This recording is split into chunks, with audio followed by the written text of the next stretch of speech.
చంద్రబాబు నాయుడు అధికారంలో ఉన్న 5 సంవత్సరాలు రాజధాని చుట్టూ తిరిగాడే గానీ రాష్ట్ర అభివృద్ధిని మర్చిపోయాడన్నారు కందుకూరు వైఎస్ఆర్సీపీ పార్టీ మొదటి రూరల్ కన్వీనర్ పువ్వాటి రమణయ్య. ఈ సందర్భంగా చంద్రబాబుపై రాజధాని విషయమై పలు విమర్శలు చేశారు. 2014 నుండి 19 దాకా అధికార పక్షంలో ఉన్నాడు చంద్రబాబు నాయుడు. 2019 నుండి 2024 దాకా ప్రతిపక్ష హోదాలో ఉన్నాడు. కానీ ఈ 2 పర్యాయాలు 10 సంవత్సరాలు ఆయన రాజధాని చుట్టూరే తిరిగాడు. రాష్ట్రాన్ని కంప్లీట్గా గాలికి వదిలేశాడు. నేను ఒక విషయాన్ని చెప్పదలుచుకున్నా. అసలు రాష్ట్ర రాజధాని అంటే ఏంటో మనం ఫస్ట్ తెలుసుకోవాలి. రాజధాని అంటే ఏంటి? రాజధాని అంటే ఒక దేశం, ఒక ప్రాంతం, ఒక రాష్ట్రం యొక్క పరిపాలన చేయడానికి అవసరమైన ప్రధానమైనటువంటి శాఖలు ఏ పట్టణంలో అయితే ఉంటాయో దాన్ని రాజధాని నగరము అంటారు. రాజధాని నగరం అంటారు. కానీ ఇక్కడ ఆ ప్రధానమైనటువంటి శాఖలు అంటే ఏంటి? ఒకటి శాసనాలు తయారు చేసేటటువంటిది, శాసనాలు తయారు చేయడానికి అసెంబ్లీ. రెండవది ఈ శాసనాలు తయారు చేసినటువంటి శాసనాలని ఇంప్లిమెంట్ చేయడానికి పరిపాలనా కార్యనిర్వహణ శాఖ అనేటటువంటిది ఒకటి ఉంటుంది. అది సెక్రటేరియట్ అంటారు. ఈ సెక్రటేరియట్లో ఈ పరిపాలనా వ్యవహారాలు తయారు చేసేటటువంటి పరిపాలన చేసే దాంట్లో తప్పులు కనుక దొరికినట్లయితే వాటిని సరిచేయడానికి న్యాయశాఖ అనేది ఒకటి ఉంటుంది. అది హైకోర్టు అంటారు. కేవలం ఈ 3 ఈ పరిపాలన ప్రధానమైనటువంటి శాఖలు ఈ 3. ఈ 3 ఎక్కడైతే ఉంటాయో దాన్ని, ఏ పట్టణంలో అయితే ఉంటాయో దాన్ని రాజధాని అన్నారు. అయితే ఇక్కడ మనం బాగా అనుభవం ఉంది. మనకు రాజధాని హైదరాబాద్ ఉంది. హైదరాబాద్ నగరం ఉంది కదా. ఈ హైదరాబాద్ నగరంలో మొత్తం 10 ఎకరాలలో ఇది ఉంది, ఏది అసెంబ్లీ ఉంది. 10 ఎకరాల్లో పాత బిల్డింగ్లో ఉంది. 10 ఎకరాలు కూడా ఉండదు, అది దాంట్లో ఉంది. నెక్స్ట్ సెక్రటేరియట్ ఉంది.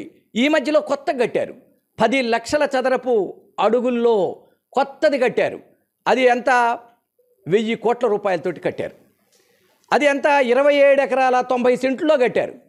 మొత్తం అసెంబ్లీ మొత్తం కూడా, ఇది సెక్రటేరియట్ మొత్తం అయిపోయింది. మూడవది న్యాయశాఖ ఉంది, హైకోర్టు ఉంది. హైకోర్టు 10 ఎకరాల్లో ఉంది. అంటే మొత్తం కలిసి 10, 20, ఒక 30, 50 ఎకరాల్లో కంప్లీట్గా ఈ రాజధానికి సంబంధించినటువంటి మొత్తం శాఖలు అయిపోయినాయి. ఆ మూడు రాజధాని హైదరాబాద్లో ఉన్నాయి కాబట్టి హైదరాబాద్ రాజధాని నగరము అన్నారు. మరి మనం ఇప్పుడు తీసుకుందాం. మన 5 సంవత్సరాలు మొట్టమొదట చంద్రబాబు నాయుడు ఎంతలో కట్టాడు? 5 సంవత్సరాలు రాజధాని కట్టాడు కదా. ఎంతలో కట్టాడు అంటే 27 ఎకరాలు ఈ అసెంబ్లీ అనేటటువంటి శాసనాలు తయారు చేసే శాఖకి 27 ఎకరాల్లో అసెంబ్లీ కట్టాడు, అసెంబ్లీ భవనాలు. రెండవది ఈ కార్యనిర్వహణకి పరిపాలన దానికి సెక్రటేరియట్ అనేది ఒక 27 ఎకరాల్లో కట్టాడు. తర్వాత దాన్ని హైకోర్టుని ఒక 5 ఎకరాల్లో 2,70,000 చదరపు అడుగులు కట్టాడు. ఇది ఒక 10 లక్షల చదరపు అడుగులు ఇది కట్టాడు, అసెంబ్లీ. ఈ విధంగా మొత్తం మీద 2,000 కోట్ల రూపాయలు ఖర్చు అయింది. ఈ 2,000 కోట్ల రూపాయల ఖర్చుతోటి ఈ యొక్క ప్రధానమైనటువంటి శాఖలన్నీ కట్టేశాడు. అయితే ఎక్కడ పెట్టాడు? ఒక అమరావతి అనేటటువంటి ఏరియాలో నగరం ఉందాడా? పట్టణం అనేటటువంటిది ఉందా? పెట్టమంది పట్టణంలో కదా. ఇక్కడ ఈ 3 తీసుకుపోయి అమరావతి నగరం ఏరియాలో 33,000 ఎకరాలు తీసుకొని ఇక్కడ ఈ అన్నీ పెట్టినటువంటిదంతా కూడా ఎంత? ఇందాక 27, 54, ఒక 6, మొత్తం 60 ఎకరాలు. 60 ఎకరాల్లో ఇంత ఇవన్నీ కూడా శాఖలన్నీ కూడా పెట్టేసేసాడు. కొదం 33,000 ఎకరాలు తీసుకొచ్చి రాజమౌళి లాంటి వాళ్ళని కూర్చోబెట్టినప్పుడే చంద్రబాబు నాయుడు ఆయన యొక్క స్థితి కోల్పోయాడు. ఈ గాల్లో మేడలు కట్టడాలు, సినిమాల వాళ్ళని నమ్ముకోవడాలు, తర్వాత సింగపూరు లాంటి ఇతర దేశాలకు పోవడాలు, తన యొక్క కోరికలన్నీ తీర్చుకోవడం.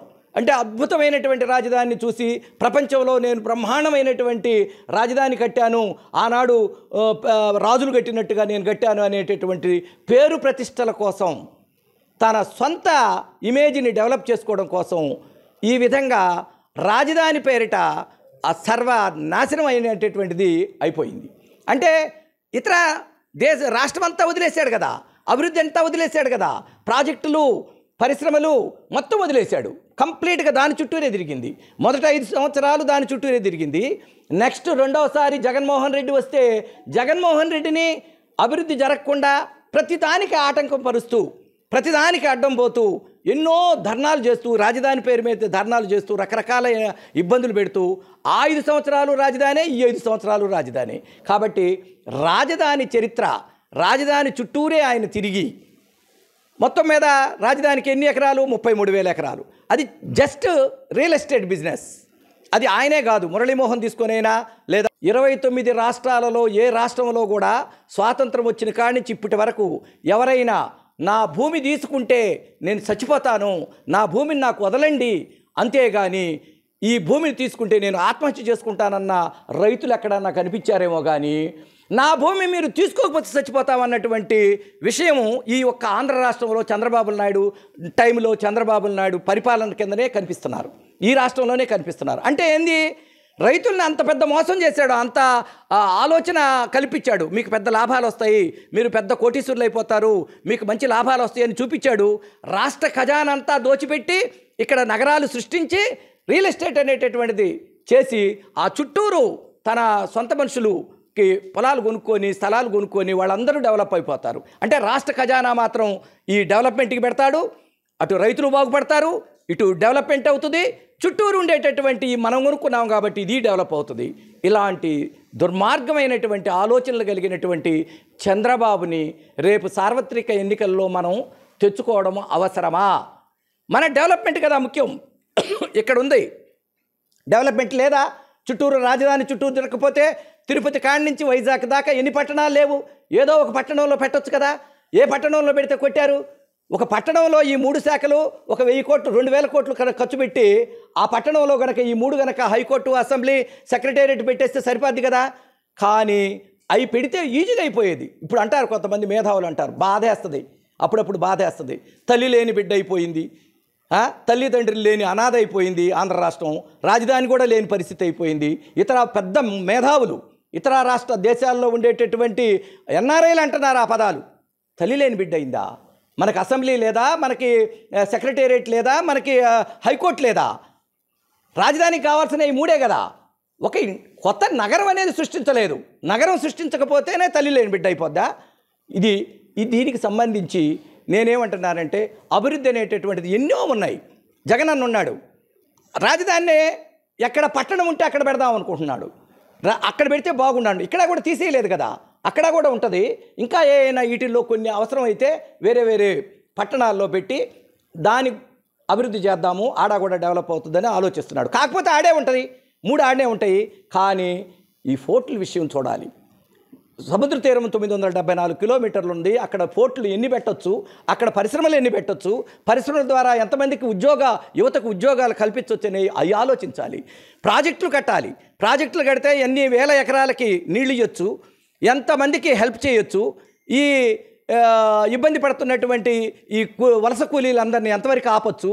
ఇలాంటి డెవలప్మెంట్స్ అన్నీ చూడకుండా ఈ విధంగా చేస్తున్నటువంటి చంద్రబాబు నాయుడు గురించి మనం రేపు రాబోయేటటువంటి ఎన్నికల్లో, సార్వత్రిక ఎన్నికల్లో ఫ్యాన్ గుర్తుని వేసి మనము కాపాడుకోవాలన్నా ఈ రాష్ట్రాన్ని, లేదా టీడీపీకి వేసి మళ్ళా ఇదే రాజధాని చుట్టూరు తిరుగుతూ ఈ విధంగా ఎనికిపోవాలన్నా, దీన్ని మనం ఆలోచించుకోవాల్సినటువంటి అవసరం మేధావులకి అందరికీ ఈరోజు ఆలోచించాల్సినటువంటి అవసరం ఉందని చెప్పి నేను ఒకసారి తెలియజేసుకుంటూ ముగిస్తున్నాను.